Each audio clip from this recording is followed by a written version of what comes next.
한 목소리로 봉독하겠습니다. 시작. 유다 요시야 왕의 아들 여호야김 제4년에 여호와께로부터 예레미야에게 말씀이 임하니라. 이르시되 너는 두루마리 책을 가져다가 내가 내게 말하던 날 곧 요시야의 날부터 오늘까지 이스라엘과 유다와 모든 나라에 대하여 내가 내게 일러준 모든 말을 거기에 기록하라.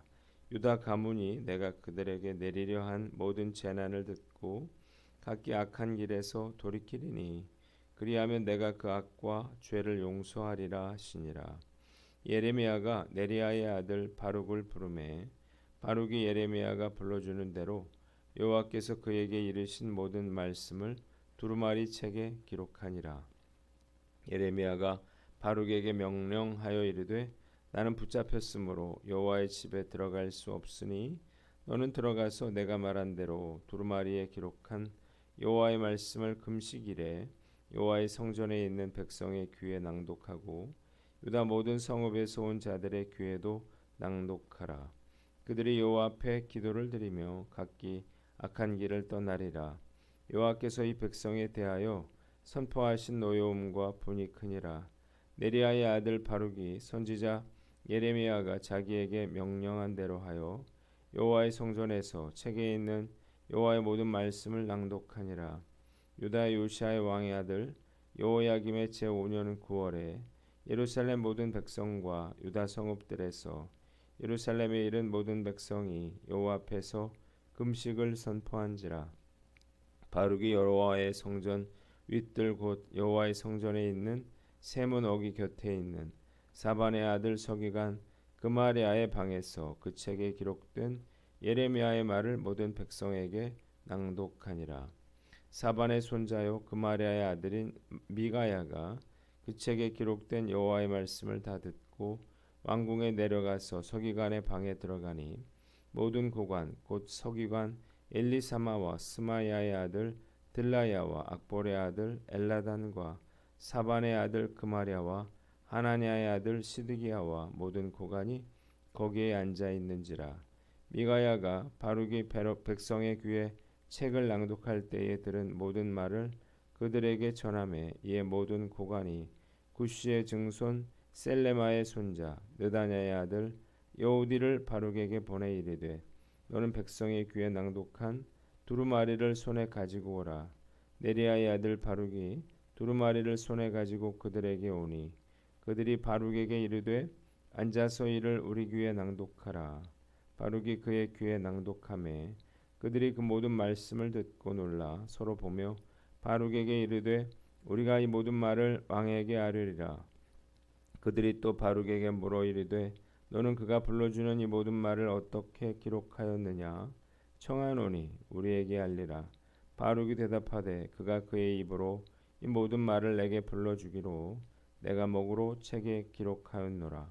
이에 고관들이 바룩에게 이르되 너는 가서 예레미야와 함께 숨고 너희가 있는 곳을 사람에게 알리지 말라 하니라. 아멘. 오늘은 예레미야서 36장 말씀을 가지고 기록하라 낭독하라 라고 하는 제목으로 묵상 나눔하도록 하겠습니다. 자, 오늘 본문 먼저 1절로 4절 말씀인데요. 말씀 기록 명령에 대해서 나와 있습니다. 하나님은 여호야김 4년에 두루마리를 구해다가 하나님께서 요시야 시대부터 지금까지 이스라엘과 유다와 세계 만민을 두고 하신 모든 말씀을 두루마리에 기록하라 이렇게 말씀하셨습니다. 이것은 예레미야가 소명을 받았을 때인 BC 676년부터 여호야김 4년 그러니까 BC 605년경으로 약 22년 동안 하나님으로부터 받은 말씀을 의미합니다. 하나님은 만일 백성들이 기록된 하나님의 심판과 재앙에 관한 말씀을 듣고 악한 길에서 돌아선다면 그들의 허물과 죄를 용서하여 주실 것이었습니다. 바룩은 예레미야가 불러주는 대로 하나님께서 그에게 하신 말씀을 두루마리에 기록을 합니다. 두 번째 5절로 10절 성전에서의 말씀 낭독입니다. 감금되어 있던 예레미야는 서기관이었던 바룩에게 자신이 감금되어 성전에 들어갈 수 없기에 바룩이 금식일에 성전으로 들어가서 유다의 여러 성읍에서 온 사람들에게 두루마리에 기록된 하나님의 말씀을 낭독하여 주라 이렇게 말을 합니다. 이 말씀을 듣고 백성들이 회개하고 돌이킬지도 모르기 때문이에요. 바룩은 예레미야의 말대로 성전에 들어가서 두루마리에 적혀있는 주님의 말씀을 읽었는데 마침 그때는 여호야김이 왕이 된 지 5년째 되는 해 9째 달로 예루살렘 전역에 금식이 선포된 때였습니다. 그가 두루마리를 낭독한 곳은 서기관 사반의 아들 그마랴의 방이었습니다. 세 번째 11절로 19절 말씀인데 고관들 앞에서의 말씀 낭독이 나와 있습니다. 그때 미가야가 두루마리에 있는 하나님의 말씀을 다 듣고 왕궁에 있는 서기관의 방으로 들어갑니다. 마침 그곳에는 모든 고관들이 모여 있었는데 미가야는 바룩에게 들은 말씀을 그들에게 그대로 전달을 해요. 고관들은 여호디를 보내서 바룩이 백성들에게 낭독한 두루마리를 가져오게 합니다.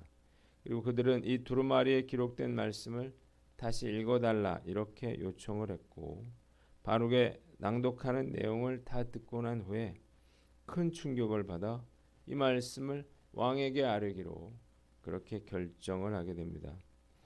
이들이 바룩에게 어떻게 이 말씀을 기록했는지를 묻자 바룩은 예레미야가 불러준 말씀을 받아 기록했다 이렇게 말을 해요.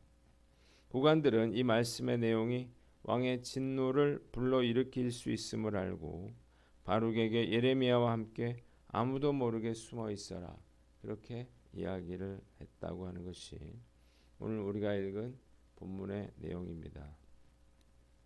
자, 본문이 우리에게 주는 교훈이 있습니다. 첫째로 기록하라는 것입니다.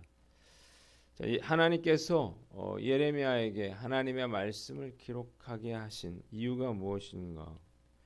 기록된 말씀을 백성들이 두루 읽어 악에서 돌이키기를 원하셨기 때문입니다. 놀라운 사실은요, 이 기록된 말씀을 통해서 2024년을 살고 있는 저 역시도 예레미야를 통해 주신 하나님의 말씀을 읽고 있다는 것입니다. 방대한 이 성경 말씀을 기록하기 위해서 서기관들이 얼마나 많은 수고와 노력을 기울였을까요? 그들의 이런 수고와 헌신으로 오늘의 저뿐만 아니라 우리 자손대대로 이 하나님의 말씀을 들을 수 있게 되었습니다. 저는 지금까지 제가 한 모든 설교를 처음부터 다 기록을 해왔습니다. 그리고 주로 이제 강해 설교를 해왔기 때문에 설교하기에 얼마나 큰 도움이 되는지 모르겠습니다. 또 한 가지 감사한 것은 제가 하나님의 명으로 3년 전부터 매일 큐티를 묵상 나눔터에 그렇게 올리고 있다는 거예요. 부끄럽고 또 부족한 그런 말씀 묵상이지만 매일 많은 분들이 저희 큐티를 참고하고 계십니다. 정말 감사하고 몸둘 바를 모르겠습니다. 유튜브로 보는 설교를 보는 그런 분들도 많아졌는데 어떤 형제는 2년 넘게 제 큐티를 참고해서 매일 큐티를 하고 있노라 이렇게 댓글을 달아주셨는데 정말 기쁘다는 생각이 듭니다. 제 말씀 묵상을 읽으시는 분들이 어떤 분들인지는 잘 모르겠지만 하나님께서 기록을 통해서 만남을 허락하신 분들이라 저는 그렇게 생각합니다. 언제 이분들을 제가 만나볼 일은 없겠지만 만일 만나서 이야기를 한다 하더라도 제가 어떤 사람인지 또 매일 어떤 삶을 살아가고 있는 사람인지를 알고 계시는 분들이라 전혀 낯설지 않지 않을까 그런 생각이 듭니다. 비록 저의 실수와 또 실패 그리고 믿음 없음을 오픈하는 것이 참 부끄러운 일이지만 저의 믿음과 삶의 기록이 누군가에게 조금이라도 도움이 될 수 있음을 알고 앞으로도 열심히 말씀을 묵상을 해 나갈 것을 다짐해 봅니다. 두 번째는 낭독하라라고 하는 건데요. 말씀 묵상하면서 예레미야처럼 하나님께 받은 말씀을 제대로 전하고 싶은 그러한 열망을 가지게 됩니다. 그것이 하나님이 저를 목회자로 세우신 가장 중요한 이유 중에 하나이기 때문입니다. 사실 하나님의 말씀을 있는 그대로 전달하는 것 참 쉬운 일은 아니에요. 아무리 열심히 노력해도요, 여전히 힘들고 서툽니다. 그러나 감사한 것은요, 제가 지금까지 하나님의 말씀을 온전히 전하기 위한 노력을 게을리한 적이 없다는 것입니다. 교회를 개척을 해가지고 참 할 일이 많았습니다. 모든 일을 다 제가 혼자서 감당해야 했기 때문인데 그럼에도 저는 설교 작성을 위한 그러한 시간은 결코 포기하지 않았습니다. 그리고 비록 제 설교를 들어줄 성도는 얼마 되지 않았지만 저는 늘 수천 명을 앞에 두고 그렇게 설교한다라고 하는 마음으로 최선을 다해서 말씀을 준비했습니다. 설교자로서 제가 치렀던 그러한 고민과 고통의 시간들을 하나님이 알고 계십니다. 좋은 설교를 하기 위해서 정말 제 나름대로 혼신의 노력을 기울여 온 거죠. 감사한 것은요, 우리 성도들이 매우 제 설교를 잘 들어주신다는 거예요.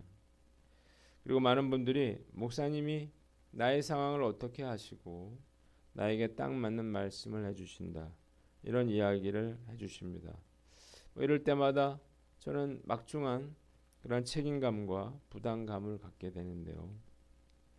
제가 전하는 하나님의 말씀이 한 사람을 위로하고 또 힘을 얻게 하고 또 그의 인생까지 바꿀 수 있는 그런 능력이 있다는 사실을 잘 알고 있기 때문입니다. 그래서 앞으로도 양질의 말씀을 준비해서 전달함으로 성도들이 영적으로 성장하고 그래서 위대한 하나님의 인재로 쓰임받을 수 있기를 간절히 기도합니다. 기도하겠습니다. 하나님 아버지, 주님의 말씀이 내 안에만 머물지 않게 하여 주시고 묵상한 말씀을 기록하여 나누고 전하는 일에 힘쓰게 하여 주시옵소서.